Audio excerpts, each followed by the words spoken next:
ঈদের শপিং করতে বউ শ্বশুর শাশুড়িকে দিচ্ছে লক্ষ টাকা, মাকে দিচ্ছে না একটি কাপড়ের টাকা।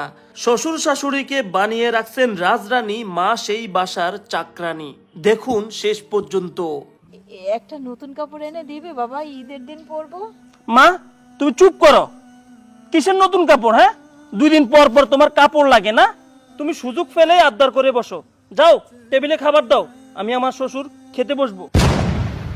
আমি তোকে টাকা দিচ্ছি, তুই গিয়ে শপিং করে আয়। এই যে নে, 10,000 টাকা এখানে আছে। হ্যাঁ, এগুলো দিয়ে তোর যা যা পছন্দ সব কিনে নিবি। আচ্ছা আপু, আমি কিনে নিব। বৌমা, তুমি তোমার বোনের টাকা পাঠাইতেছো মার্কেট করণের লিগা? হ্যাঁ। ও, আমি আজ কয়দিন ধরে তোমারে কইতেছি আমার এই কাপড়টা না ছিঁড়ে গেছে জায়গায় জায়গায়, এই কাপড়টা আর পরতে পারি না। তোমারে কত